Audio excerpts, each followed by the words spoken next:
So we have Rob Hersov excitedly announcing a day before President Zuma made that big announcement that he was going to form his new political party. This comes after Caitlin McKenzie revealed that Rob Hersov had approached him with an offer of 200 million rands to buy him out of the Western Cape so as to give the DA a better chance of winning the Western Cape.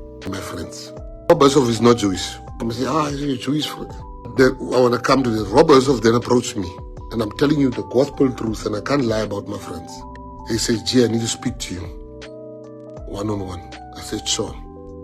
I met with he said to me, listen, we want to help the PA with funding.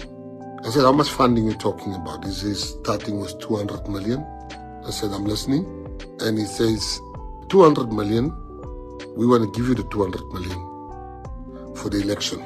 This is my brother, my friend that I love dearly, saying this to me. There's a contract you need to sign. I said, all right. Can you email the contract to the Secretary General? Here's the email address. I give him the email address of Chanel. He does email the contract. The whole NEC goes through the contract. Two things in that contract we didn't like. They're giving us money.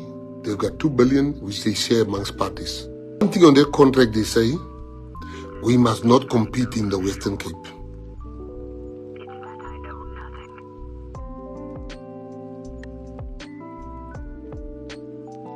On the contract, 200 million, we must not compete in the Western Cape. The whole NEC, every member of the NEC had to say something. We said no, hell no, hell no, hell no, hell no, hell no.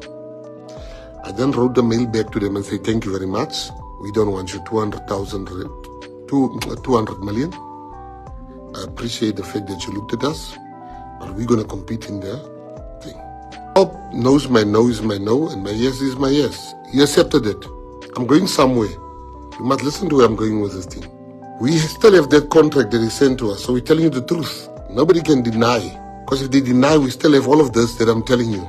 We said we don't want the money of the business people. Then I was called to another meeting from another group of Afrikaans business people, Sake Kamer. The meeting was in Stellenbosch. You can ask Divan or you can ask any of my bodyguards. Before God, I'm telling you the truth. They wanted to fund us. They said, there's only one condition. We don't want you to compete with the DA. I said, gentlemen, they were telling me about the wine they bought there for 30,000 and then they first buy the wine and then the year I don't drink or 10,000, I can't remember, but it's a big amount for a bottle of wine. They're sitting in Stellenbosch and I said, no, I'm not going to do that. I want to finish the DA. And they got, so we start arguing. They're in the restaurant. I said, Divan. Divan stands up. I said, go pay this bill. Go pay the whole bill. Go pay that nonsensical expense for bottles. Divan goes pay the bill. And I told him, gentlemen, the meeting is over. We're done. I left. 2 months ago, Rob calls me. I always go to his house, or he comes to my houses. He calls me, says, I need to speak to you about something. Can you please support the independent Western Cape? Can you please support the independent Western Cape, the secession? Western Cape must be, you become the president of it. I said, no.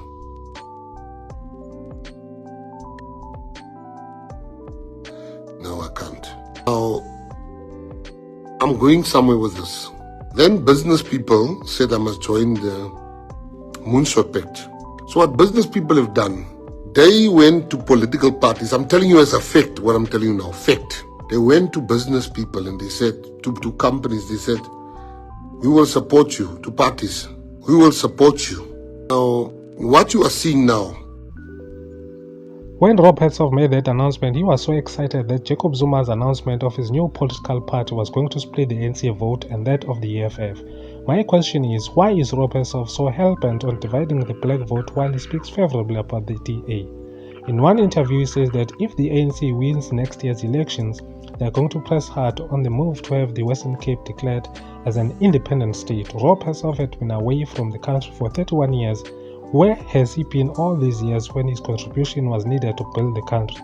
He has the audacity to come back after so many years and start insulting the leadership of the country.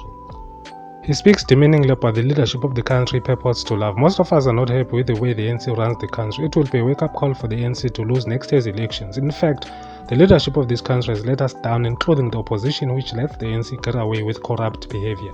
But it is hypocritical for someone to come back after so many years and start going around insulting the leadership of the country and speaks favorably about the leadership of one political formation whose flaws he chooses to ignore. There is a way in which you can engage different stakeholders to try to remedy and salvage the situation. I personally do not like politicians and I am not affiliated to any political party. I believe they are the most dishonest and arrogant people in the world. For Rob Hersov to claim that the DA is the most efficient and honest political party is a lie. I know when we make assessments, we tend to generalize by looking at the superficial information.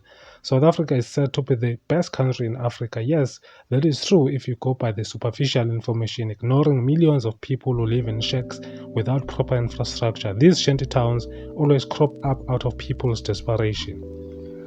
The information by which our country is judged always excludes people who live in rural areas who have to contend with life without basic infrastructure, such as proper roads, bridges, housing, clinics, and very poor school facilities.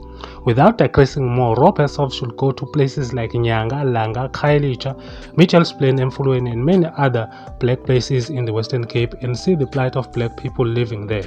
In a DA-run province that he seeks to declare an independent state for the benefit of people from his own circle. How does it come about that the people who live in complete opulence in the Western Cape and those that live in complete squalor if the Western Cape is the best run province in the country?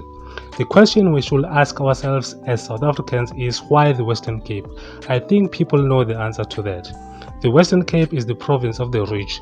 The rich that control the biggest chunk of the South African economy lives in the Western Cape, including Rob himself.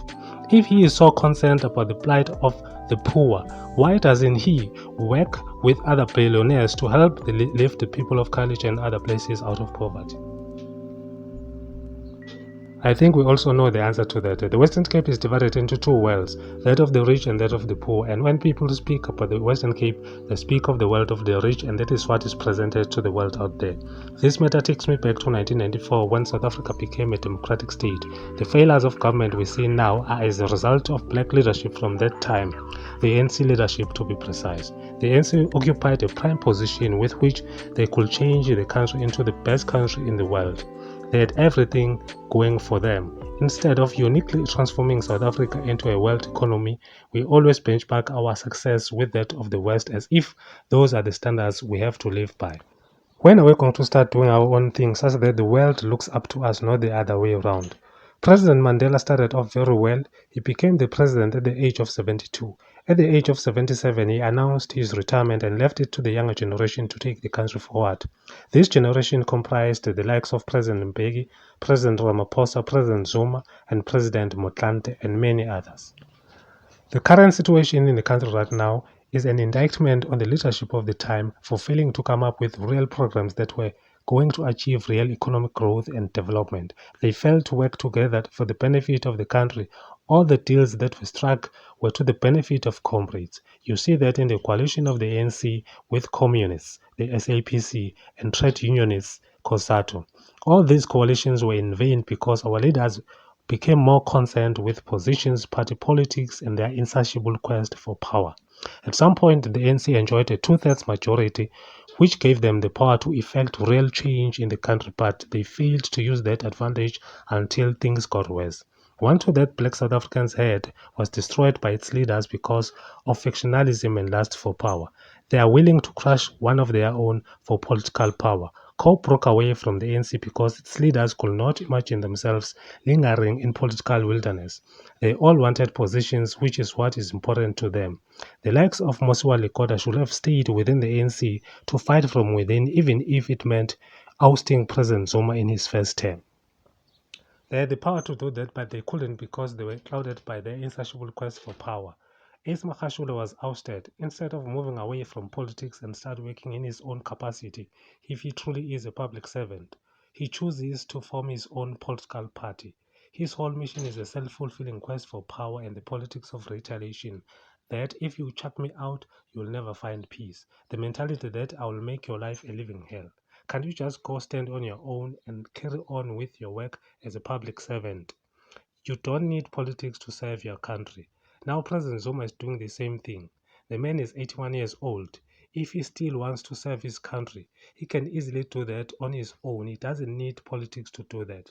He can actually easily use his name as the former president to improve the lives of ordinary South Africans. Instead, he chooses to play the petty politics of revenge just to get back at his old party for doing him bad. And the question is, who is funding these parties? If we delve deeper, we will be surprised to find out who the funders are. And yet they turn around and start blaming the so-called white monopoly capital. And you ask yourself, who is following who here?